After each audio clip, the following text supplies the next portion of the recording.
Hello, world. I'm back. I'm still alive. Yes, it has been quite a while since I have read any Pride and Prejudice. It feels good to be back.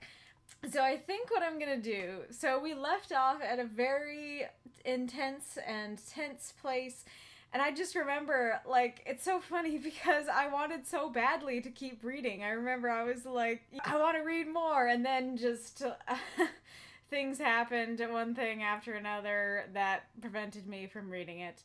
But because I know we were in a very, like, tense, snowbally place, I think what I'm gonna do is quick reread the past two chapters.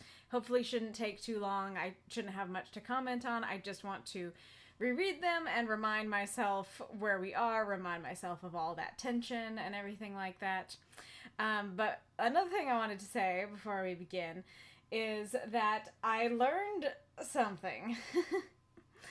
So I have been I have been prejudiced against watching Bridgerton. It just seemed very girly, very sexual, very not me. But I do like romance, as you can tell. I like this book, and so I ended up. Actually, it was because one of the commentary YouTubers I watch, Dylan is in trouble. He reacted to the first and last episodes of the seasons and wasn't interested in the first season. But then when he did the second season, I was like, you know what? Maybe this has piqued my interest. And so I have proceeded to watch season 2 and season 3, and I was shocked by how much I enjoyed it. The story is very well done. I definitely recommend at least seasons 2 and 3. But I learned something through watching that, which is that you know how my biggest complaint of Pride and Prejudice is that they keep calling Jane Miss Bennet, and I keep saying there are 5 Miss Bennets, right? Jane, Lizzy, Lydia, Kitty, Mary. Yeah, so there are 5 Miss Bennets. I don't know which Miss Bennet you're talking about. But if Bridgerton is right, which is, definitely not always true, but if they're right in this case, and I believe they are over something, as small as this, what they would do is they would call Kate, like the older sister, Miss Sharma, and Edwina, the younger sister, Miss Edwina Sharma. And I think if they haven't done that, I think they've I don't know if they've directly said like Miss Lizzy or Miss Elizabeth Bennet. They might have. Now that I'm saying that out loud, that sounds very natural. But anyways, the point is, Jane is the only Miss Bennet. In today's society, all 5 of them would be Miss Bennet. But apparently, if I'm correct, if Bridgerton is correct, then Jane is the only Miss Bennet. So I can stop complaining about that now. But yes, very excited to return to this. Let's move my mic. Move over here. Alrighty-roo. So we're gonna quick read through the Confession of Love and the letter, and then we're gonna keep going after that. I hope you're excited, because I sure am. It's interesting to read that after the vampire. Obviously, Wickham is nowhere near as bad as Ruthven, but there are similarities to going after the innocent, virtuous sister, and in that case, he's after, like, her blood and her brother's ruin, but in this case, it's, like, after her fortune, and seemingly also her brother's ruin. Or at least, a big F you to Mr. Darcy. Alright, now it's time to move on to the stuff I have not yet read. So Volume 2, Chapter 13, or Chapter 36. Have I been saying 26? I've meant 36. It's been 34, 35, 36. Alright. If Elizabeth, when Mr. Darcy gave her the letter, did not expect it to contain a renewal of his offers, she had formed no expectation at all of its contents. But such as they were, it may well be supposed how eagerly she went through them, and what a contrariety? Is that what that is? What a contrariety of emotion they excited. Her feelings as she read were scarcely to be defined.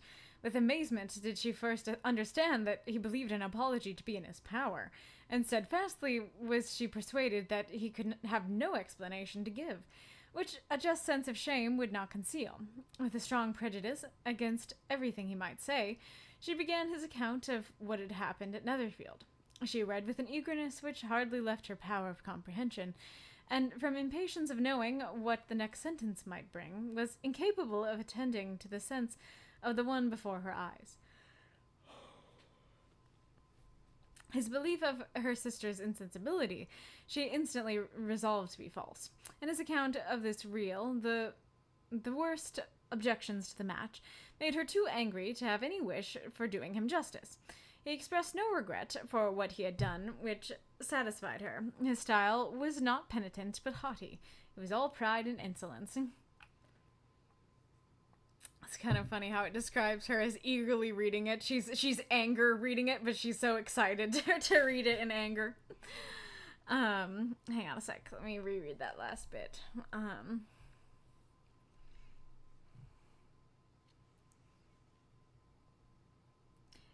So it says his belief of her sister's insensibility.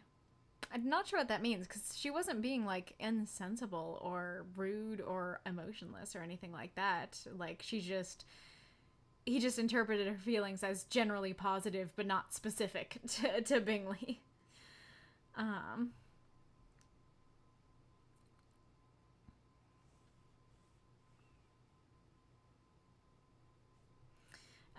But when this subject was succeeded by his account of Mr. Wickham, I know what the next word's gonna be. When she read with somewhat clear attention a relation of events which, if true, must overthrow every cherished opinion of his worth, and which bore so alarming an affinity to his own history of himself, her feelings were yet more acutely painful and more difficult of definition. Astonishment, apprehension, and even horror oppressed her. She wished to discredit it entirely, repeatedly exclaiming, "This must be false! This cannot be! This must be the grossest falsehood!" And when she had gone through the whole letter, though scarcely knowing anything of the last page or two, but hastily away, protesting that she would not regard it, that she would never look at it again. I don't know what it means, though, scarcely knowing of the last page or two. I guess she was like, the whole time she's just going, this must be false, and is barely able to comprehend the last 2 pages. In this perturbed state of mind, with thoughts that could rest on nothing, she walked on. But it would not do. In half a minute, the letter was unfolded again. Amazing. And collecting herself as well as she could, she again began the mortifying perusal of all that related to Wickham, and commanded herself so far as to examine the meaning of every sentence. The account of his connection with the Pemberley family was exactly what he had related himself. I'm guessing she means Wickham there. And the kindness of the late Mr. Darcy, though she had not before known its extent, agreed equally well with his own words. So far, each recital confirmed the other, but when she came to the will, the difference was great. What Wickham had said of the living was fresh in her memory, and as she recalled his very words, it was impossible not to feel that there was a gross duplicity on one side or the other. And for a few moments she flattered herself that her wishes did not err, that when she read and reread with the closest attention the particulars immediately following of Wickham's resigning all pretensions to the living, of his receiving in lieu so considerable a sum as £3,000, again was she forced to hesitate. She put down the letter, weighed every circumstance with what she meant to be impartiality, deliberated on the probability of each statement, but with little success. On both sides it was only assertion. Again she read on, but every line proved more clearly that the affair, which she had believed it impossible that any contrivance could so represent, as to render Mr. Darcy's conduct in it less than infamous, was capable of a turn which must make him entirely blameless throughout the whole. I'm curious what, I guess it's just saying that rereading it, she believes him more and more, but, like, it is fair that she doesn't want to believe him right away, and he said, like, go talk to, Fitzwilliam, the other Fitzwilliam that's not me, go talk to him, and he'll confirm it, so I feel like she should do that, but she seems to be believing him. The extravagance and general profligacy, which he scrupled not to lay to Mr. Wickham's charge, exceedingly shocked her. That was a lot of big words. Hold on. Which he scrupled not to lay to Mr. Wickham's charge. I don't know. The more so as she could bring no proof of its injustice. She had never heard of him before his entrance into the the redacted militia, in which he had engaged at the persuasion of the young man who, on meeting him accidentally in town, had there renewed a slight acquaintance. Why is it redacted Because I think in The Vampire, it was in the actual letter that they did this, and so it's like, okay, yeah, they might not want to say actual names in this letter, but this is a fictional story. Why are they redacting half the word? Let's see. On his former way of life, nothing had been known in Hertfordshire but what he told himself. As to his real character, had information been in her power, she had never felt a wish of inquiring. His countenance, voice, and manner had established him at once in the possession of every virtue. She tried to recollect some instance of goodness, some distinguished trait of integrity or benevolence, that might rescue him from the attacks of Mr. Darcy, or at least, by the predominance of virtue, atone for those casual errors under which she would endeavour to class what Mr. Darcy had described as the idleness and vice of many years' continuance. But no such recollection befriended her. She could see him instantly before her, in every charm of air and address, but she could remember no more substantial good than the general approbation of the neighbourhood, and the regard which his social powers had gained him in the mess. I don't know what that means there, in the mess. Like, that makes me think of, like, in the mess hall, or in the mess of the neighborhood. After pausing on this point of a considerable while, she once more continued to read. But alas, the story which followed of his designs on Miss Darcy, received some confirmation from what had passed between Colonel Fitzwilliam and herself only the morning before.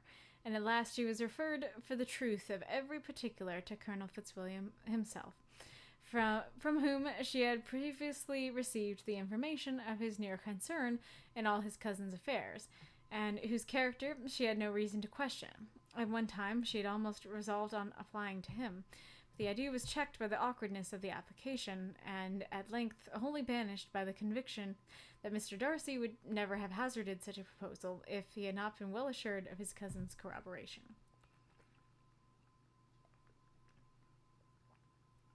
Okay, so she's not going to talk to him because she knows that Darcy wouldn't say that if he was bluffing. What was I going to say?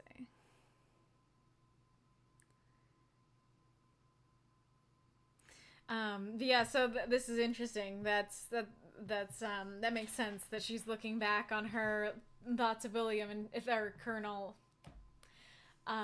Wickham. Wow. Wickham, that she's like, yeah, he seems so great and virtuous. And then she's like, what about, but did he do any particularly, like, good and virtuous things? Really want to recall one right now. Not coming. And then, what else did she talk about? And she didn't know what his past was like.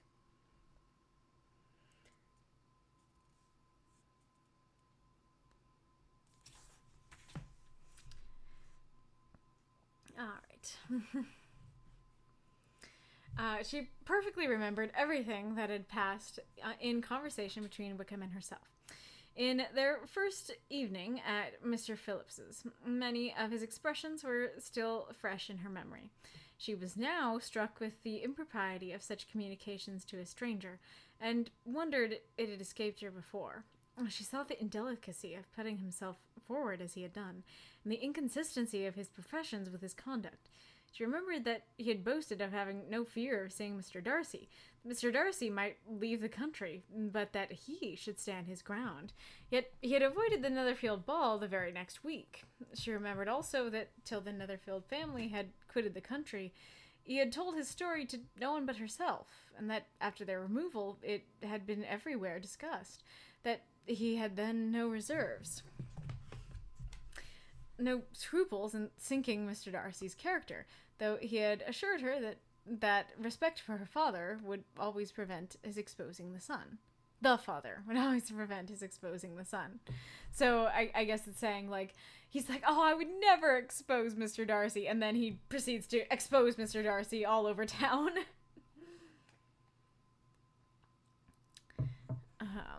How differently did everything now appear in which he was concerned. His attentions to Miss King were now the consequence of views solely and hatefully mercenary, and the mediocrity of her fortune proved no longer the moderation of his wishes, but his eagerness to grasp at anything. His behavior to herself could now have been no tolerable motive. He had either been deceived with regard to her fortune, or had been gratifying his vanity by encouraging the preference which she believed she had most incautiously shown. Is that second one meaning, like, oh, it just makes him feel good that she liked him, and so he's like, yeah, I'll keep pursuing her because she, this, I feel good that she has a crush on me, but I'm not actually gonna marry her.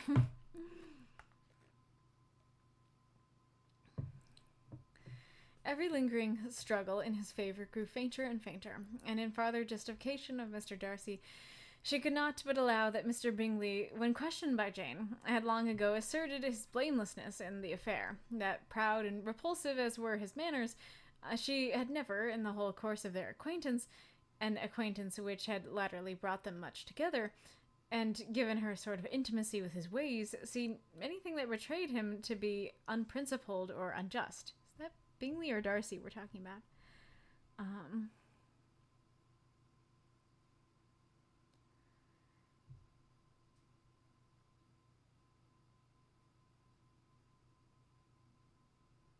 Okay, I think it is Darcy, that she was around him a lot, and even though she didn't want to be. Anything that betrayed him to be unprincipled or unjust, anything that spoke him of irreligious or immoral habits, that among his own connections he was esteemed and valued, and even Wickham had allowed him merit as a brother, and that she had often heard him speak so affectionately of his sister as to prove him capable of some amiable feeling. He talks nice about his sister. He's capable of, like, a little bit of love, maybe, like, occasionally. That had his actions been what Wickham represented them, so gross a violation of everything right could hardly have been concealed from the world, and that friendship between a person capable of it and such an amiable man as Mr. Bingley was incomprehensible. Aha, so now we're fully going around on Mr. Darcy, are we, Lizzy? Wait, let me see. Okay, we're not at the end of the chapter. I guess well, you have 2 more pages. Excuse me. So this is all her prejudices coming crashing down. Like, she has seen him through a lens this whole time and been like, he hates me, he's the worst, and like what Wickham says just confirms it. He's like, oh, she's like, yeah, he's the worst. And now she's like, okay, let me actually think about it though without those lenses. And then it's like, Mr. Wickham didn't actually like do anything that great. And Mr. Darcy was actually a pretty okay dude. That's cool. It's also always interesting to me how in earlier times, like, being religious was just like the default, and so it's funny to hear them say things like anything that spoke of him irreligious or immoral. And today, like, we wouldn't put the irreligious in there. We'd put just the immoral, like maybe unprincipled or immoral or something like that. So that's kind of funny. It's kind of fun. That anyways.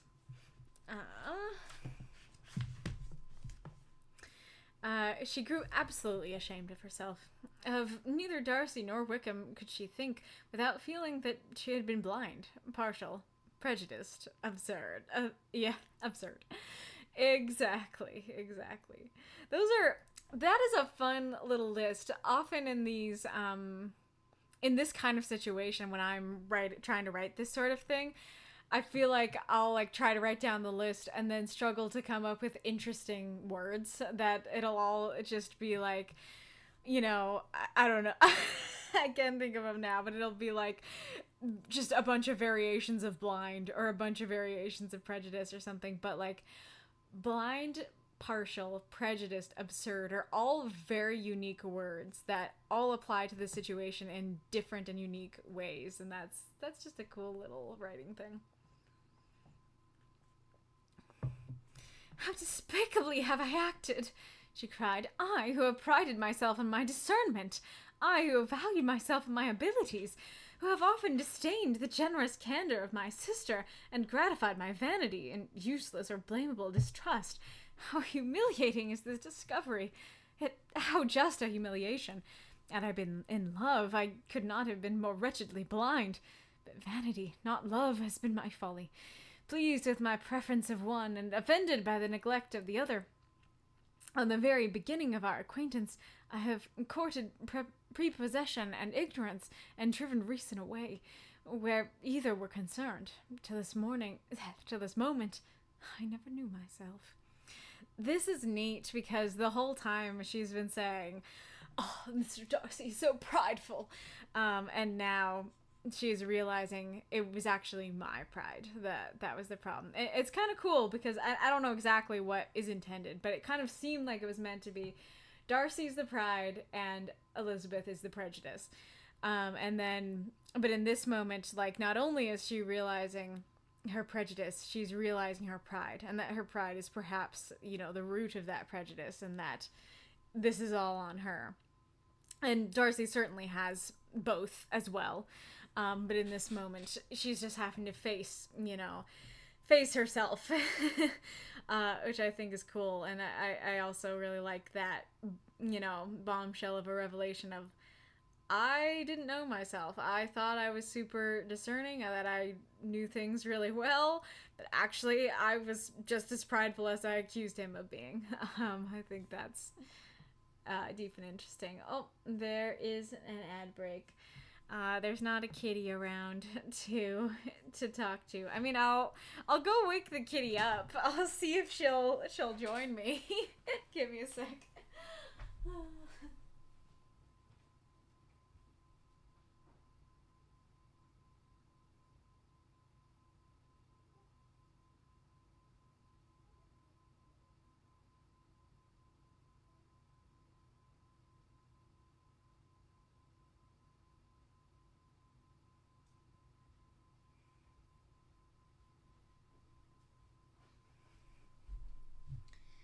She's under the bed across the hall. I petted her, and sometimes that's enough to get her to wake up, but sometimes if she's sleepy enough, it won't. Hey, the book stayed open.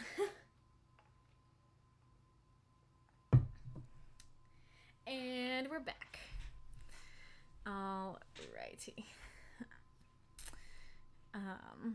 And I do like the, how humiliating this discovery, yet how just a humiliation. Because I feel like usually that phrase, how humiliating this discovery, is like very self-pitying and like, oh, it should have never happened. But she immediately is going on to say, I deserve to be humiliated, that it is not unjust. I think that's cool as well. And then also interesting how she disdained how honest her sister was, but and then she just like she just distrusted people.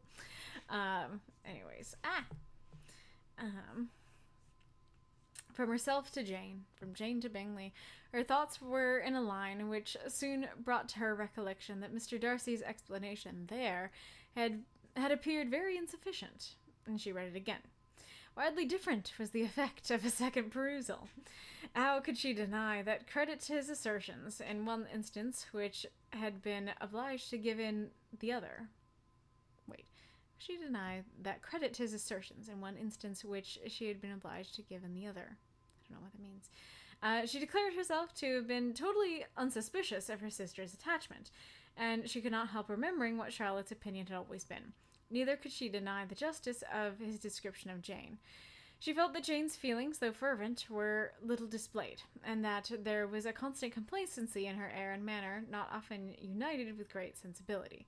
I don't know what they mean by sensibility in this sense. Maybe I should look it up.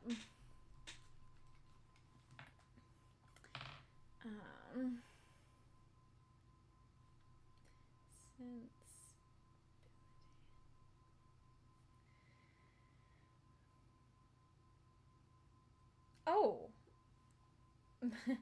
I have Thesaurus open. I have the Thesaurus app, and so whenever I want to look up a word, it'll have the synonyms first, and I'll have to scroll the definition. But the first synonym is affection, and I am assuming that is exactly what they're talking about, because that is what they have been discussing. That let me find the place again.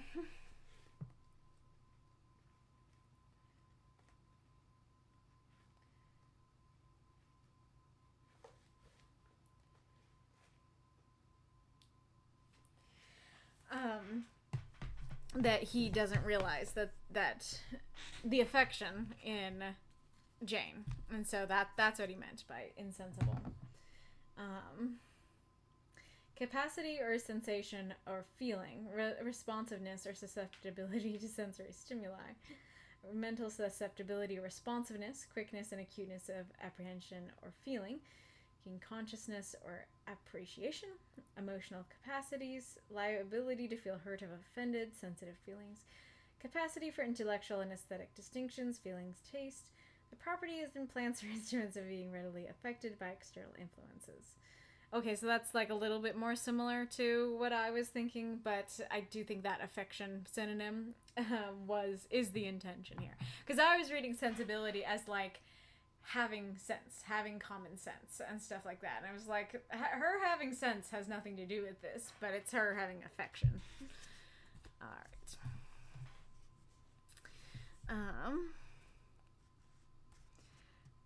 Yeah, not often united with great affection, then we can replace that with.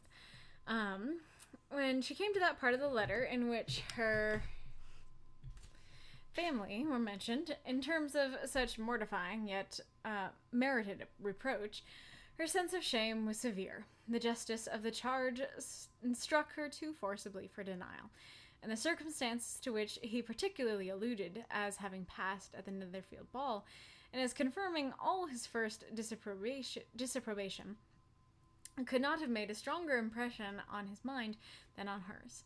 The compliment to herself and her sister was not unfelt. It soothed, but it could not console her for the contempt which had been thus self-attracted by the rest of her family, and as she considered that Jane's disappointment had, in fact, been the work of her nearest relations, and reflected how materially the credit of both must be hurt by such impropriety of conduct, she felt depressed beyond anything she had ever known before. Wait.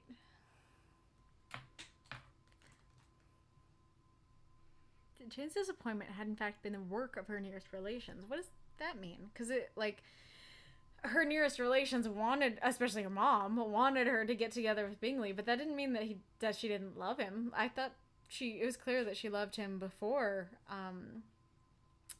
like her mom started talking about it. So I don't know how this is like their fault, because it was so Bingley was already gonna go to London, right? And then Darcy was like, why don't you stay? Also, maybe don't marry her. So, like, that's on him. And Mrs. Bennet really wanted her to marry Bingley and was kind of pushing it, but it's not their fault. So, I don't quite understand.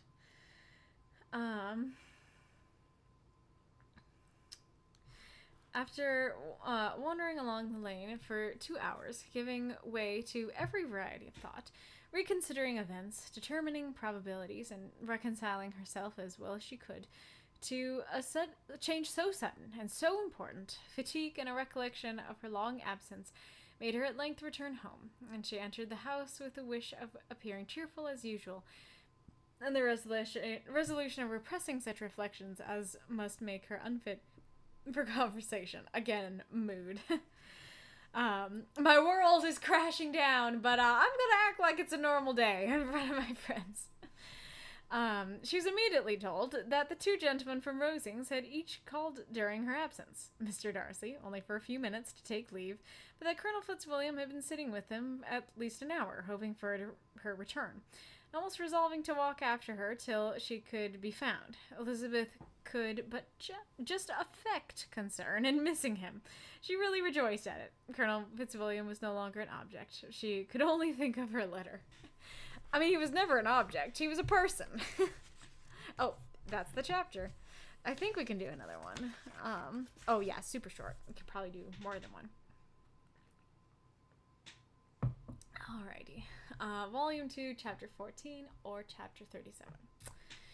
The 2 gentlemen left Rosings the next morning, Mr. Collins having been in waiting near the lodges to make them his parting obeisance, was able to bring home the pleasing intelligence of their appearing in very good health, and in as tolerable spirits as could be expected, after the melancholy scene so lately gone through at Rosings.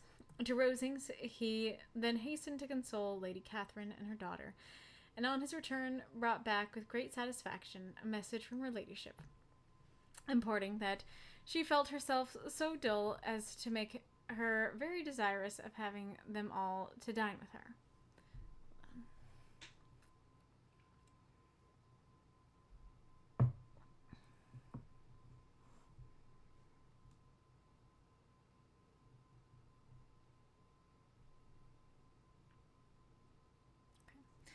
Elizabeth could not see Lady Catherine without recollecting that she had chosen it. She might by this time have been presented to her as her future niece, nor could she think without a smile of what her ladyship's indignation would have been.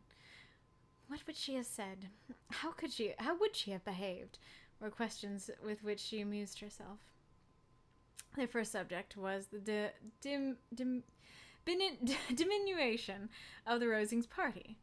Oh, I don't remember what voice I gave her.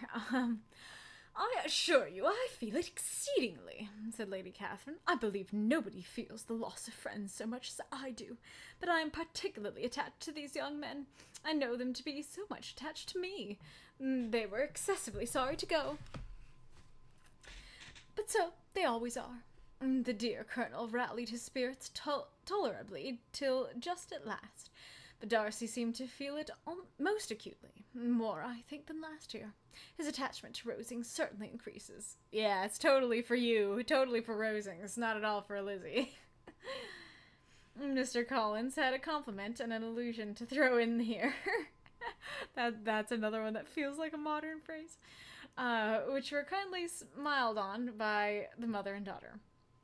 Lady Catherine observed after dinner that Miss Bennet seemed out of spirits, and immediately accounting for it herself by supposing that she did not like to go home again so soon, she added, "But if that is the case, you must write to your mother to beg that you may stay a little longer. Mrs. Collins will be very glad of your company, I'm sure." Was that Lizzy? Wait a second. Okay, hold on a sec.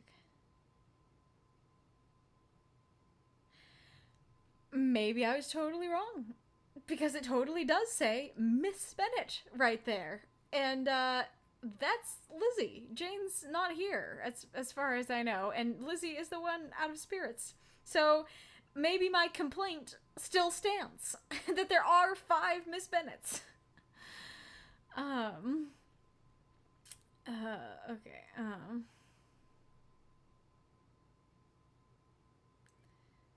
Oh, nope. Okay, so I guess it was Lady Catherine. Yeah, okay, this is Lady Catherine. Yeah, I think I just read the previous paragraph wrong. Okay, so Lady Catherine observed after dinner that Miss Bennet, Lizzy, seemed out of spirits, and immediately accounting for it herself by supposing that she did not like to go home again so soon, she added, "But if that is the case, you must write to your mother to beg that you may stay a little longer. Mrs. Collins will be very glad of your company, I am sure." "I am much obliged to your ladyship for your kind invitation," replied Elizabeth, "but it is not in my power to accept it. I must be in town next Saturday." "Why, at that rate, you will be you will. Why, at that rate, you will have been here only 6 weeks. I expected you to stay 2 months. I told Mrs. Collins so before you came. There can be no occasion of your going so soon. Mrs. Bennet could certainly spare you for another fortnight." "But my father cannot. He wrote last week to hurry my return. I don't remember if we heard about this." "Oh, your father, of course, may spare you if your mother can. Daughters are never of so much consequence to a father. Oh, this one is. And if you will stay another month complete, it will be in my power to take one of you as far as London, for I am going there early in June for a week. And as Dawson does not object to the barouche box, there will be very good room for one of you. And indeed, if the weather should happen to be cool, I should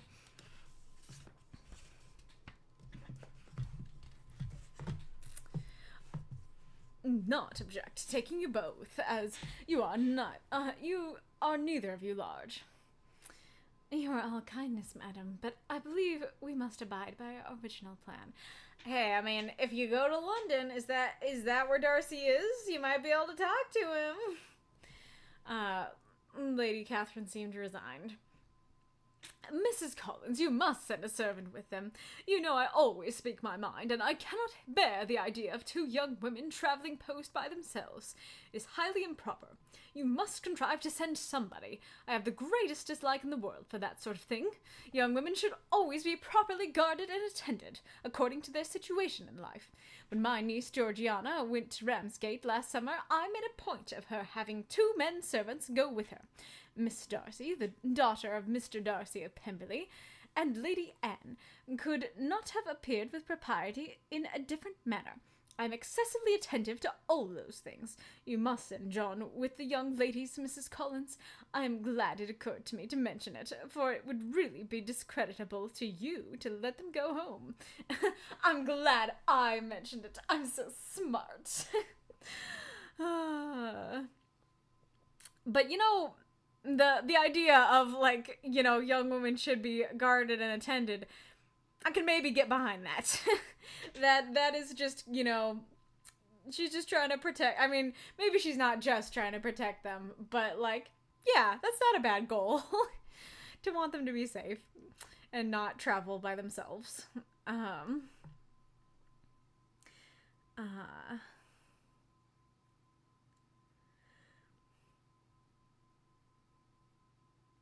Okay, yeah, okay, gotcha.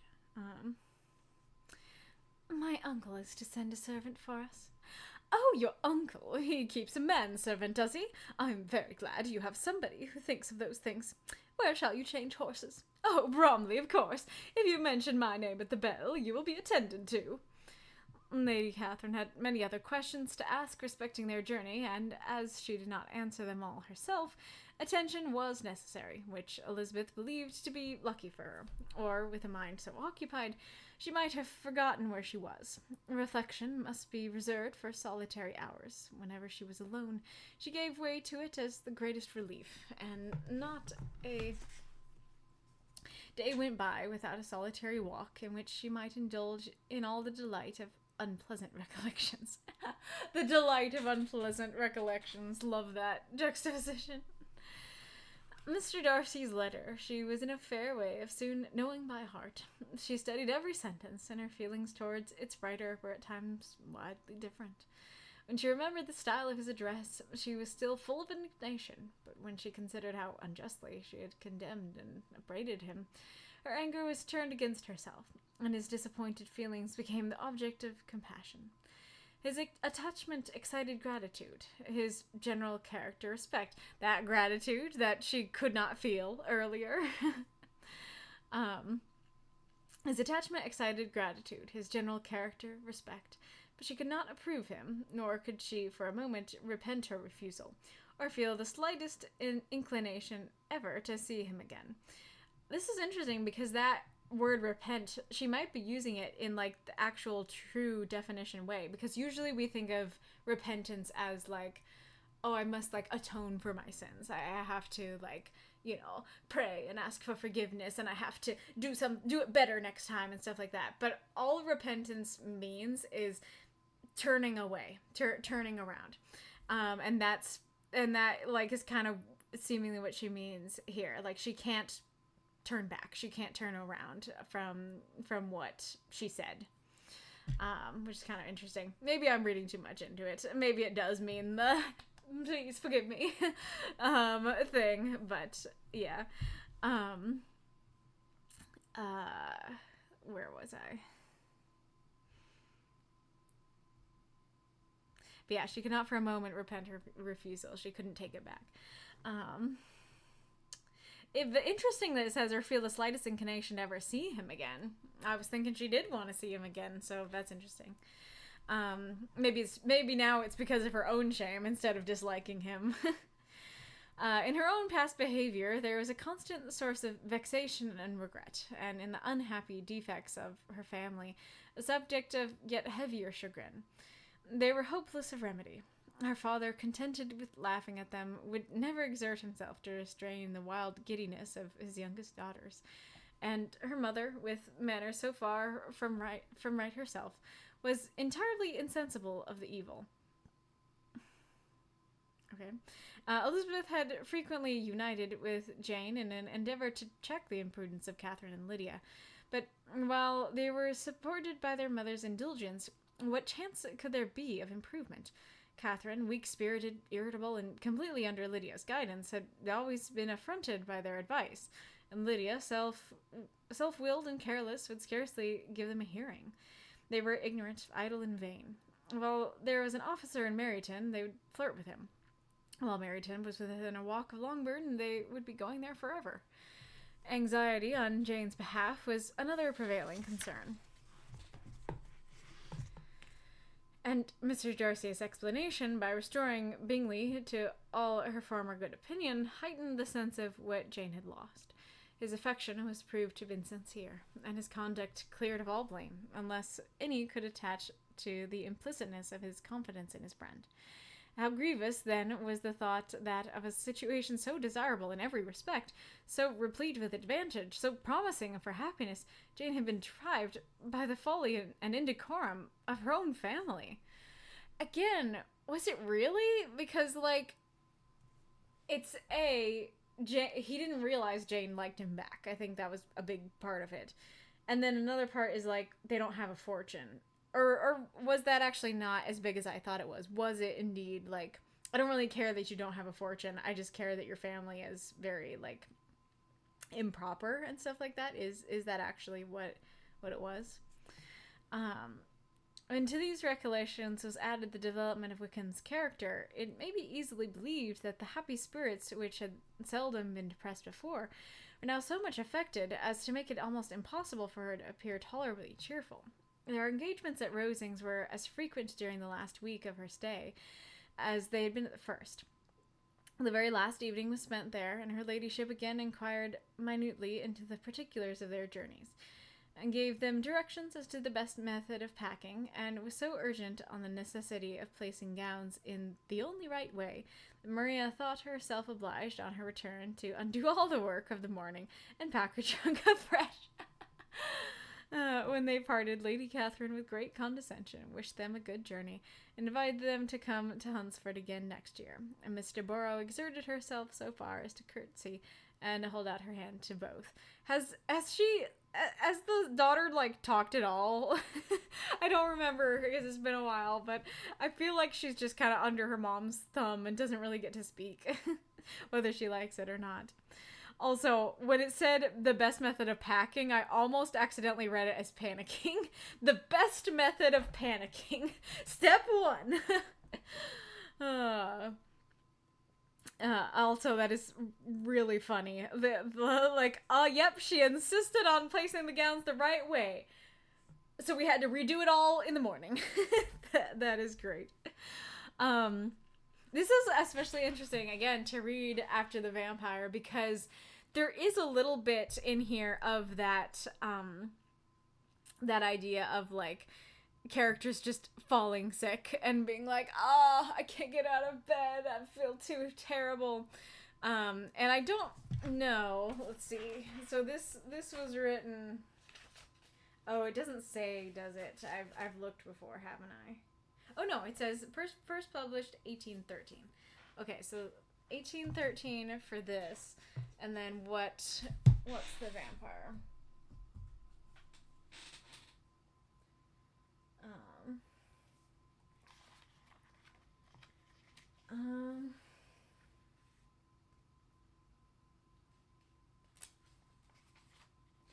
First published 1819.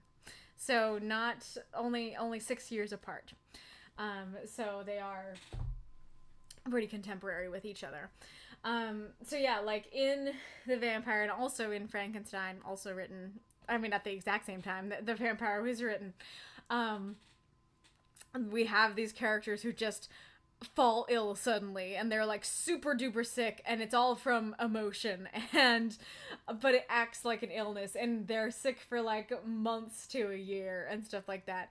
And like, it's not uninteresting or like completely unrealistic, because like, yeah, depression do be like that, which is what maybe like it's describing. But like the way that like how Elizabeth is feeling was described just there feels so much more like relatable to me, that like, yeah, like she's just super she's just feeling a lot of emotions right now, and it doesn't last for months or a year. It just lasts for like a week. And how is it described again?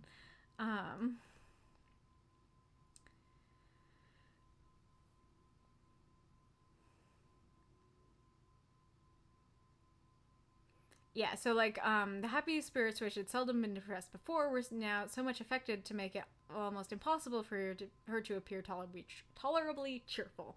So she just can't fake a smile anymore. She can't, pretend to be happy anymore. She's just like, I feel like crap, my world is crashing down around me. And she don't feel so good. And I feel like this is like the same emotion, or very similar. Maybe not the same when like, when a vampire is like gonna kill your sister and you can't say anything about it. Okay, that is a higher caliber. that is like, makes more sense that you are allowed to go a little cuckoo for Cocoa Puffs when that happens. But like, yeah, this feels so much more, I really like the way this is described. It feels like a much more relatable and realistic way to describe it to me. And like I said, it is written at the same time. So it's very, very curious, the differences in those descriptions, and just like how similar the description in The Vampire is to like Victor falling sick, and how different this one is, even though it's a similar feeling. I think we can do another one. Let's see. Oh yeah, super short. Another super short one. Is there anything else I wanted to say here?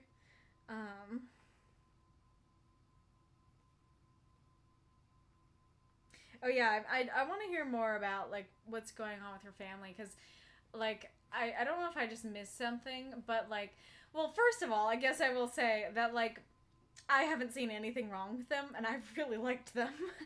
The only person I've seen something a little bit like, okay, that's not the coolest, is her mom.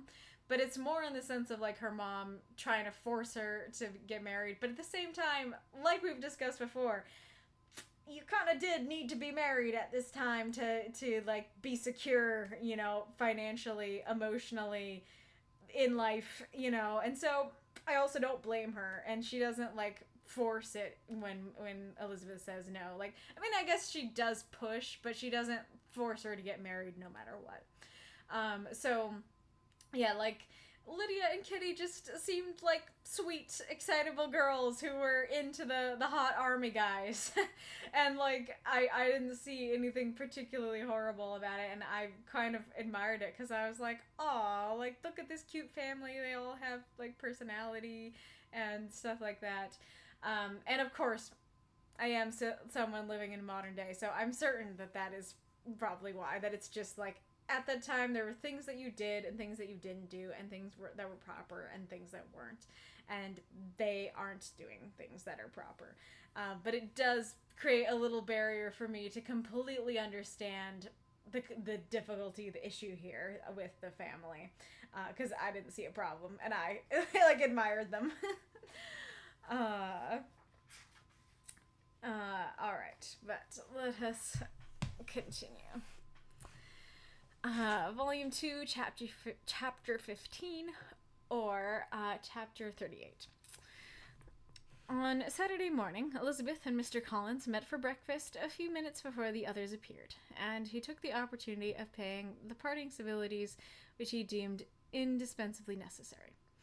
"I know not, Miss Elizabeth," said he, "whether Mrs. Collins has yet expressed her sense of your kindness in coming to us, but I'm very certain you will not leave the house without receiving her thanks for it. The favor of your company has been much felt, I assure you.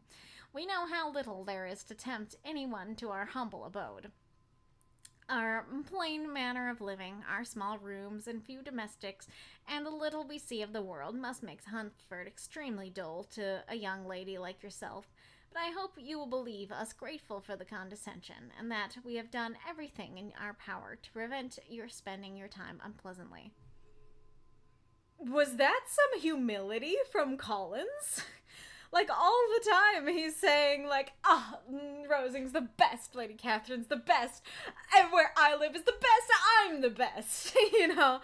But now he's like, I get that, you know, you may not have wanted to come here, like, our house is pretty simple, we don't have much to attract you here, but thank you for coming and hanging out. So, like, if I'm interpreting that right, that is either growth or that is a side of him we have not yet seen, which is, like, the most humble and genuinely nice thing he said so far. Elizabeth was eager. Elizabeth was eager with her thanks and assurance of happiness. She had spent 6 weeks with great enjoyment and the pleasure of being with Charlotte, and the kind attention she had received must make her feel the obligated. Mr. Collins was gratified, and with a more smiling solemnity replied, "It gives me the greatest pleasure to hear that you have passed your time not disagreeably. We have certainly done our best, and most fortunately having it in our power to introduce you to very superior society, and from our connection with Rosings, the frequent means of varying the humble home scene, I think we may flatter ourselves that your Hunsford visit cannot have been entirely irksome. Our situation with regard to Lady Catherine's family is indeed the sort of extraordinary advantage and blessing which few can boast. You see on what a footing we are. You see how continually we are engaged there. In truth, I must acknowledge that, with all the disadvantages of this humble parsonage, I should not think anyone abiding in it an object of compassion, while they are sharers of our intimacy at Rosings." Hang on a second.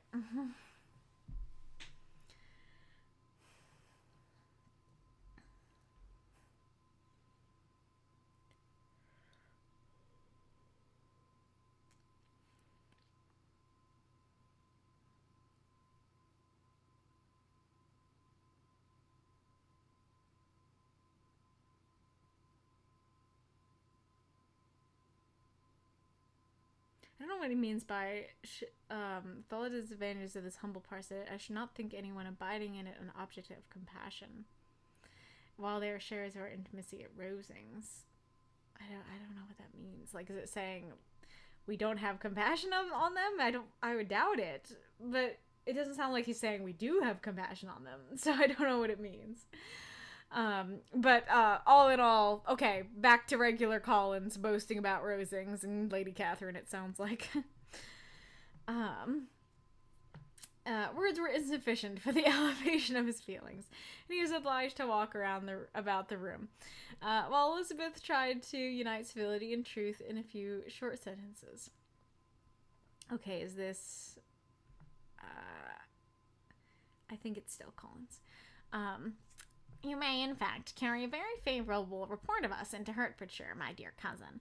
I flatter myself, at least, that you will be able to do so. Lady Catherine's great attentions to Mrs. Collins you have been a daily witness of, and altogether I trust it does not appear that your friend has drawn an unfortunate, but on this point... Drawn an unfortunate?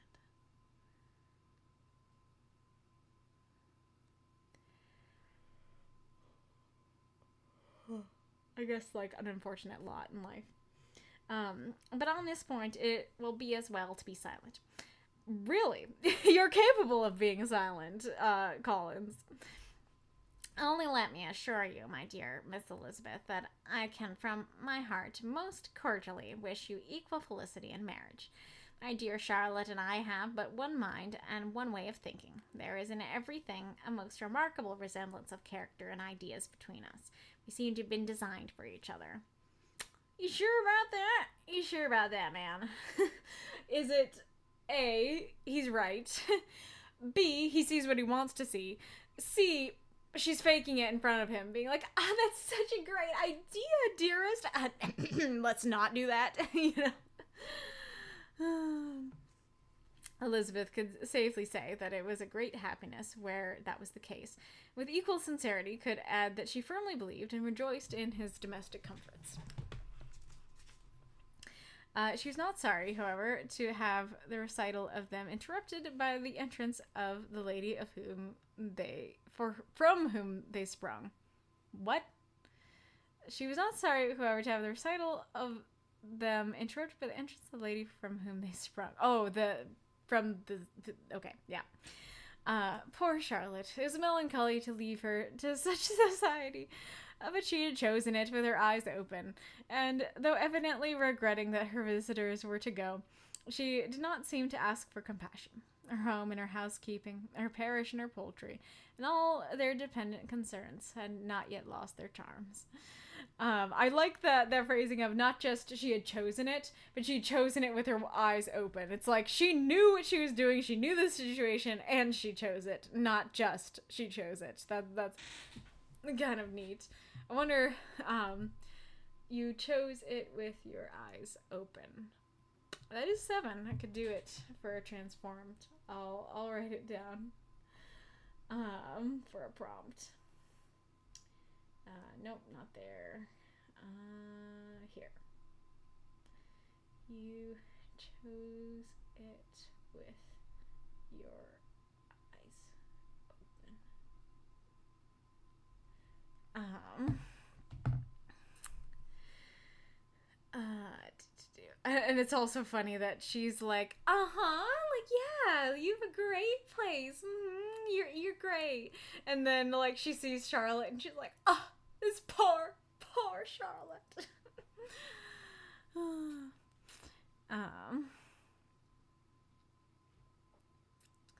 At length, the chaise, I don't remember how to say that word, arrived. The trunks were fastened on, the parcels placed within, and it was pronounced to be ready. After an affectionate parting between the friends, Elizabeth was attended to the carriage by Mr. Collins, and as they walked down the garden, he was commissioning her with his best respects to all her family, not forgetting his thanks for the kindness he had received at Longbourn in the winter, his compliments to Mr. and Mrs. Gardiner, though unknown. He then handed her in. Maria followed, and the door... Excuse me.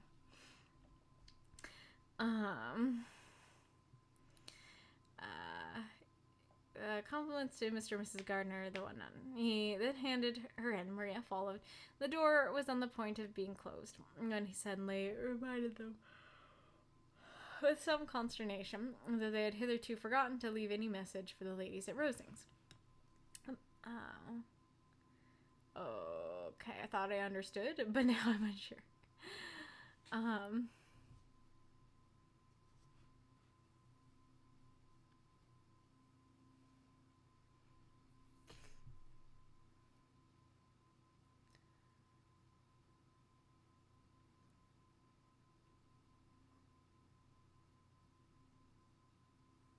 I think it is Collins. Okay.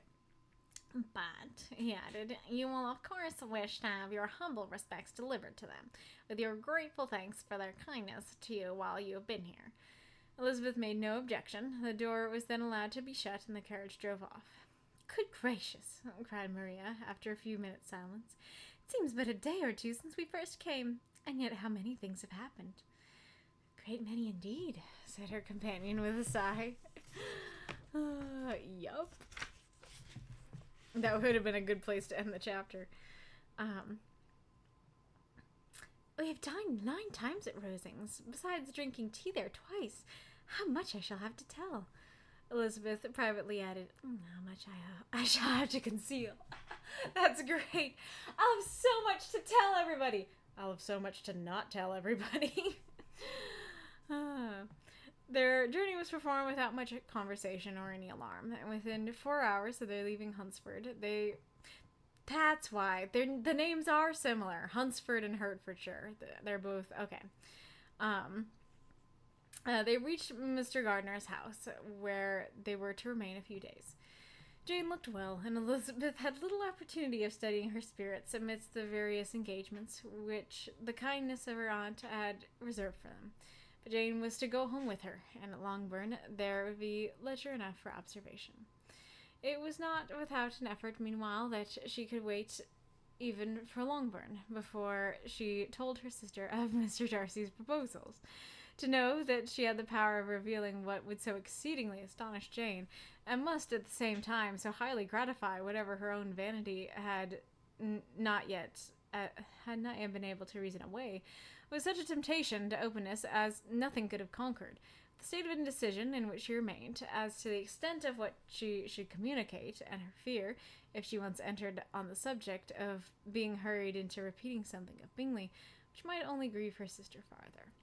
It's always, I don't know if I mentioned this, but it's interesting they never use the word further. It's always farther. I know one's for metaphorical distance and the other one is for literal distance. I think further is for metaphorical. I think that's why I'm noticing it, because grief isn't a literal distance, and so you'd use further, I believe.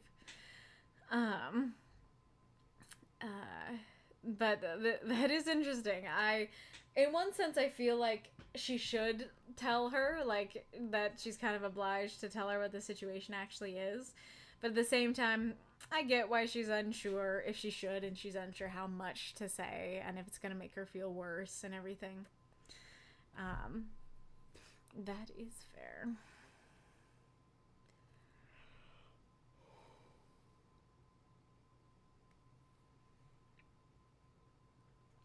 Well, I'm definitely getting tireder and tireder as the evening wears on. Let's see how...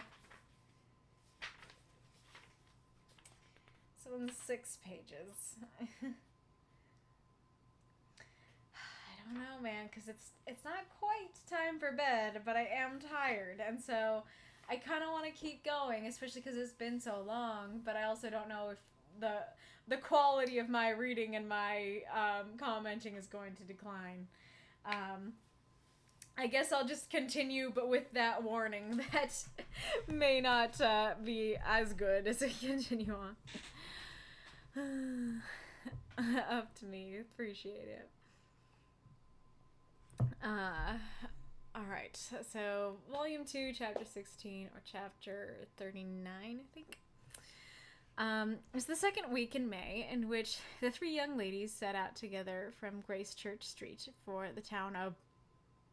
That's just totally redacted. We don't even get sure. We just get a line. Gracechurch Street from the town of Redacted in Hertfordshire.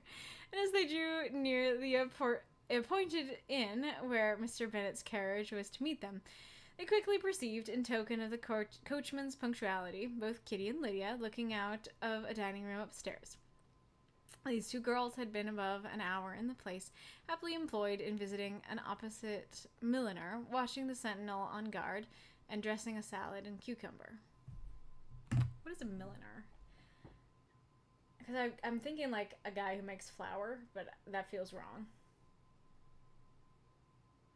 Oh, a person who makes or sells women's hats. Okay.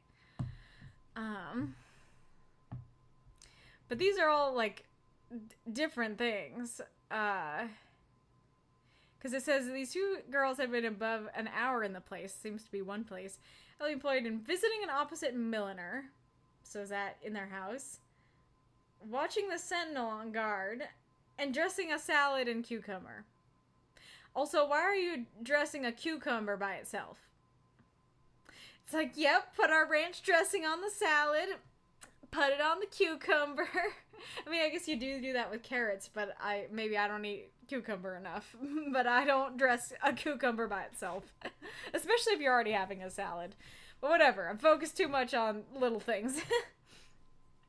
After welcoming their sisters, they triumphantly displayed a table set out with such cold meat as an inn larder usually affords, exclaiming, "Is not this nice? Is not this an agreeable surprise?" "And we mean to treat you all," added Lydia, "but you must send us the money, for we have just spent ours at the shop out there." Then showing her purchases. "Look here, I have bought this bonnet. I do not think it is very pretty, but I thought I might as well buy it as not. I shall put it to pieces as soon as I get home and see if I can make it up any better." Okay, I was about to say, if you don't think it's pretty, what do you mean? Yeah, you should buy it anyways, but she bought it to make a craft, to make her own. And when her sisters abused it as ugly, she added with perfect unconcern, "Oh, but there were 2 or 3 much uglier in the shop, and when I've bought some prettier colored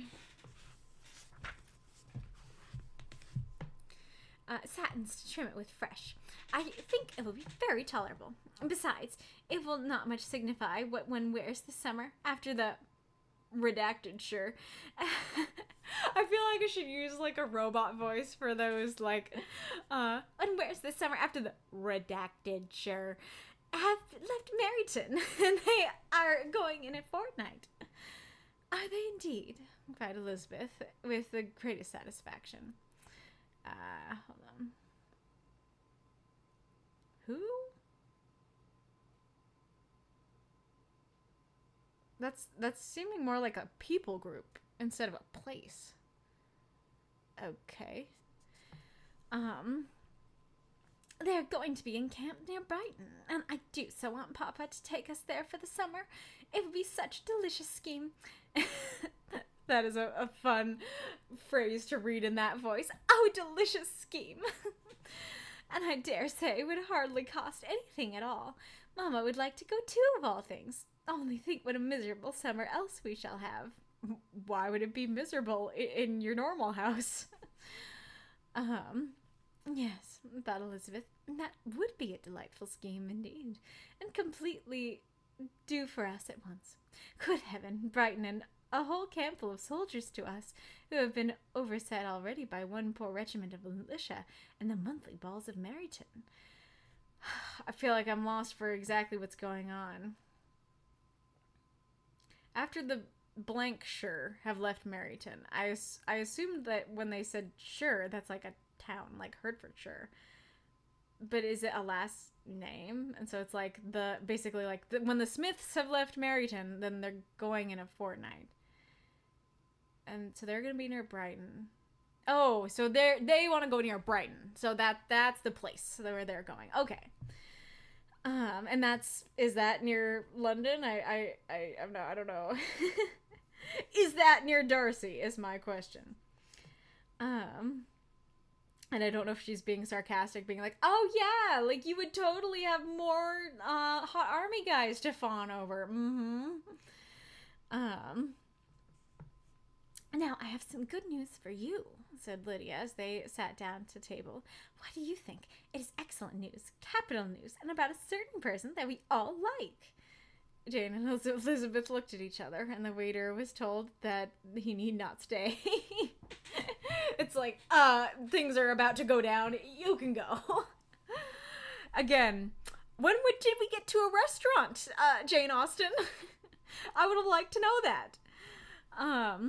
Lydia laughed and said, "Aye, that is just like your formality and discretion. You thought the waiter must not hear, as if he cared. I dare say he often hears worse things said than I'm going to say. But he's an ugly fellow. I'm glad he's gone. I never saw such a long chin in my life. Well, but now for my news. It's about dear Wickham. Too good for the waiter, is it not? There is no danger of Wickham's marrying Mary King. There's for you. She has gone down to her uncle at Liverpool. Gone to stay. Wickham is safe." Wickham is safe. King is safe.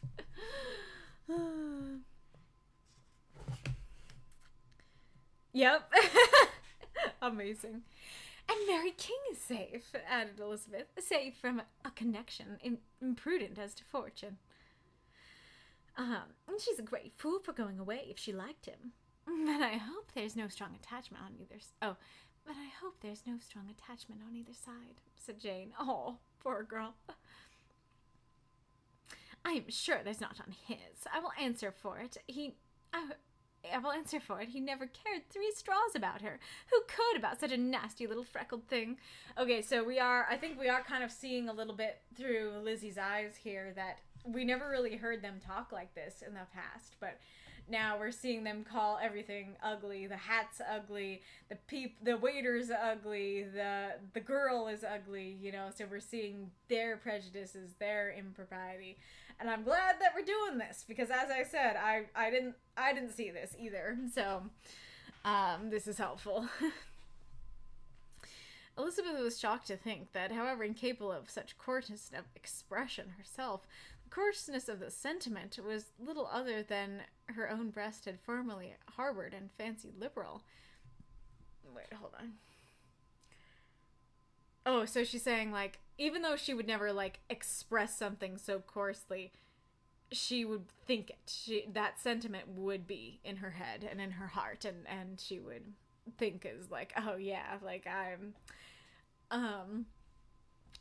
the best. I don't know, like, I have good discernment. As soon as they all had ate and the elder ones paid, the carriage was ordered, and after some contrivance, the whole party, with all their boxes, work bags, and parcels, and the unwelcome addition of Kitty and Lydia's purchases, were seated in it. "How nicely we are crammed in," cried Lydia. "I'm glad I brought my bonnet. I bought my bonnet, if it is only for the fun of having another bandbox." I don't know what a bandbox is. Is that a hat box?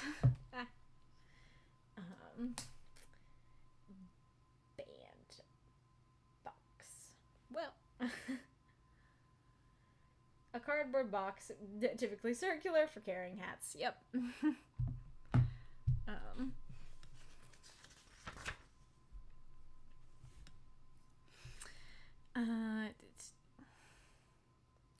And she, this is not Kitty talking, but she is acting like a cat. "I'm so glad I bought this hat. I got a cool box." Oh, that would have been so perfect if Kitty said it. Well, now let us be quite comfortable and snug, and talk and laugh all the way home. And in the first place, let us hear what has happened to you all since you went away. Have you seen any pleasant men? Yeah, but I didn't know they were pleasant until they wrote a cool letter. Have you had any flirting? That's funny. I often don't see that word in older books.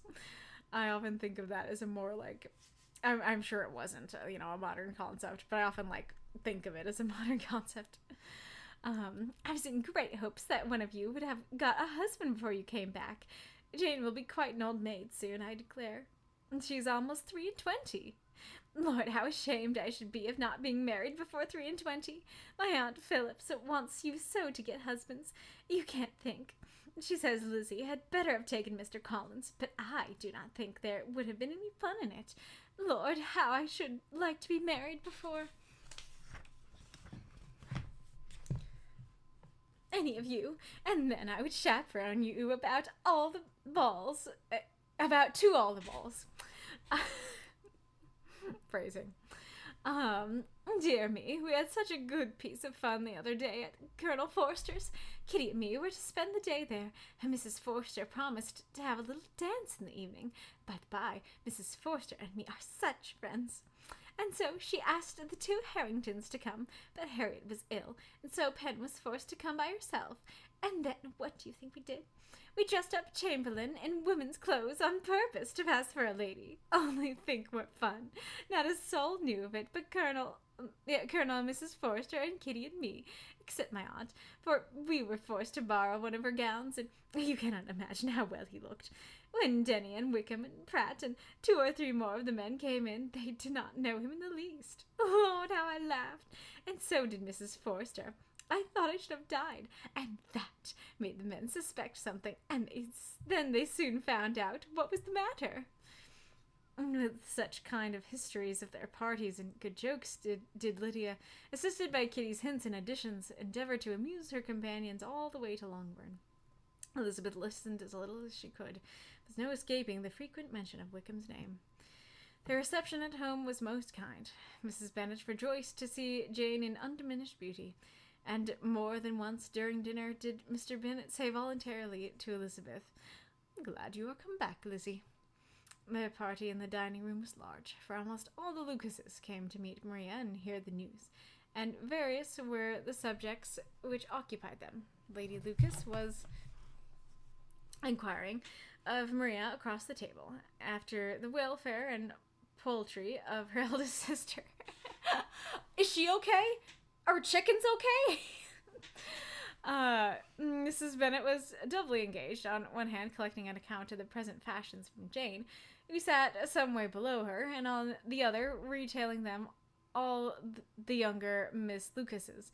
And Lydia, in a voice rather louder than any other person's, was enumerating the various pleasures of the morning to anybody who would hear her. Again, seeing it in a more negative light. I was also going to say, so Jane comes home, and her mom's like, so glad you're not less beautiful. And it's like, again, I get she wants her girls to have husbands, but it's like, can you ask about her health first?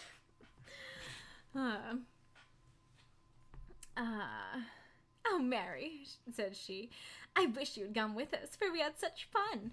As we went along, Kitty and me drew up all the blinds and pretended there was nobody on the coach, and I should have gone all the way if Kitty had not been sick. And when we got to the George, I do not think we behaved very handsomely, for we treated the other 3 with the nicest cold luncheon in the world, and if you would have gone, we would have treated you too. And then, when we came away, it was such fun. I thought we never should have got into the coach. I was ready to die of laughter, and then we were all so merry all the way home.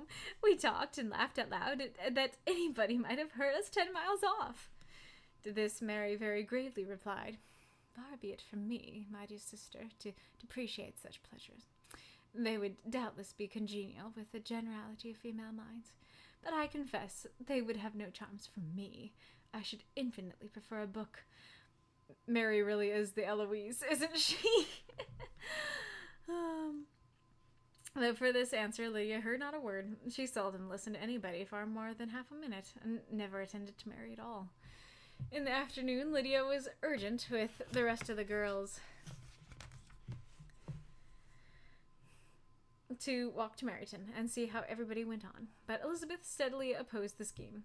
It should not be said that the Miss Bennets, yep, it is all of them. That is the clearest statement. The Miss Bennets are all of them. I was totally wrong. I had it in my head for so long. I was so excited to be like, this thing that bothered me, is not a problem. There's a reason for it. Nope. Totally wrong. Totally for nothing. They are all Miss Bennet. It should not be said that the Miss Bennets could not be home for half a day before they were in pursuit of the officers. There was another reason, too, for her opposition. She dreaded seeing Wickham again, and was resolved to avoid it as long as possible. The comfort for her of the regiment's approaching removal was indeed beyond expression. In a fortnight they were to go, and once gone, she hoped there could be nothing more to plague her on his account. She had not been many hours at home before she found that the Brighton scheme, of which Lydia had given them a hint at the inn, was under frequent discussion between her parents. Elizabeth saw directly that her father had not the smallest intention of yielding, but his answers were at the same time so vague and unequivocal that her mother, though often disheartened, had never yet despaired of succeeding at last. I will win one day. I think we're gonna end there.